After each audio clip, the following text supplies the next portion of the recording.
The valleys of Mecca were filled with voices that called upon idols of stone and wood. The guidance of Ibrahim, may peace be on him, was forgotten. Empires that had ruled for centuries were crumbling. The voice of truth was ready to be heard again. Bismillahir Rahmanir Rahim. My beloved brothers and sisters, today we continue our journey through the life of Muhammad, peace be upon him. A journey that unfolds with tenderness, patience, and divine precision.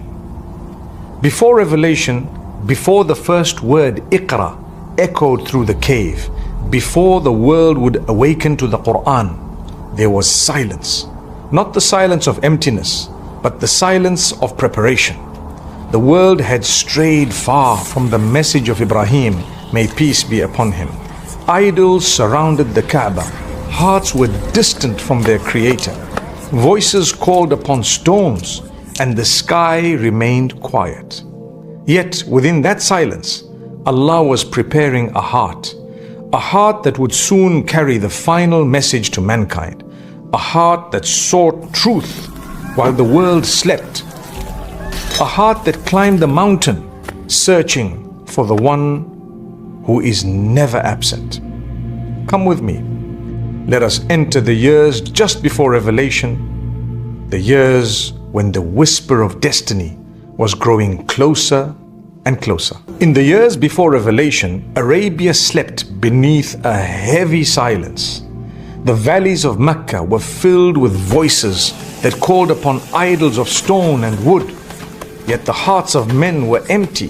The guidance of Ibrahim, may peace be on him, was forgotten, and superstition replaced wisdom.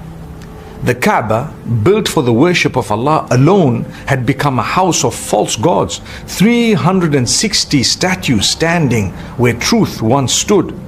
Around it, the people circled in ritual, but their souls were lost in darkness.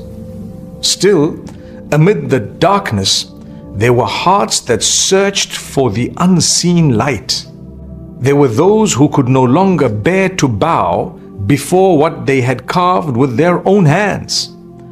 Among them were a few who still whispered prayers to the one above the heavens. Men like Zayd ibn Amr, who refused to eat meat sacrificed to idols, and Waraqa bin Nawfal, who studied the scriptures of the past, waiting for the final prophet that the book had promised. Each of them felt a truth too heavy for words, a certainty. And there was one among them who felt the same stirring, but stronger than any other, Muhammad, peace be upon him. He lived among his people, but was not one of them. He joined their gatherings, but never their sins. He listened, but his heart was somewhere higher, somewhere closer to the one who watches unseen. When others drank and gambled, he turned away. When they swore by false gods, his lips remained still. His silence carried a depth that made even the arrogant lower their gaze.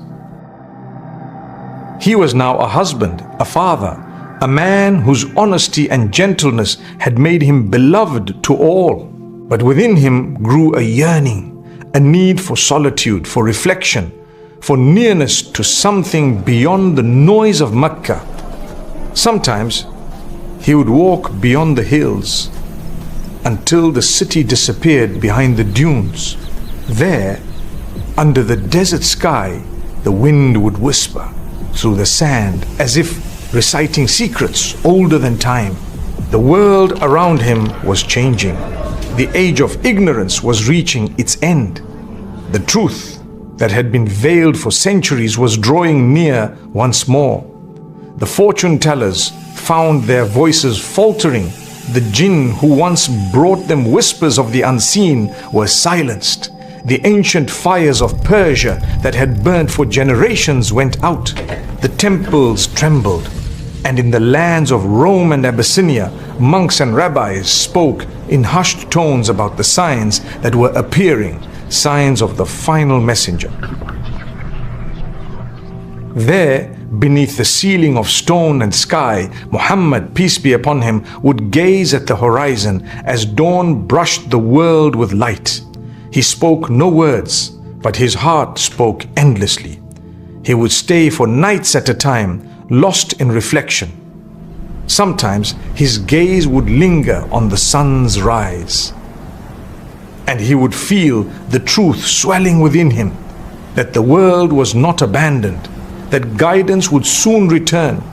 The peace of the cave wrapped around him like a robe woven from silence. It was in those days that the Quran would later describe the contrast between darkness and the truth. لا إكراه في الدين قد تبين الرشد من الغي. There is no compulsion in religion. The right path has become distinct from error.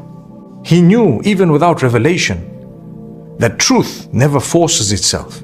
It shines, and those with open hearts see it. His heart was open, vast like the desert itself, and ready for what was to come. In the city below, some mocked the strange stillness that surrounded him. He dreams, they said. He isolates himself. But those closest to him, Khadija, his wife, his rock, saw something sacred in his solitude. When he returned from the mountain, his eyes carried a peace she could not describe. She would prepare his food for the next journey, her heart whispering prayers she did not yet understand. Far beyond Arabia, the world trembled on its axis. Empires that had ruled for centuries were crumbling. Hearts were weary of kings and gods that brought no peace. The voice of truth was ready to be heard again. The same truth that had been carried by Noah, Abraham, Moses, and Jesus, may peace be upon them. Allah was preparing the world for his final message.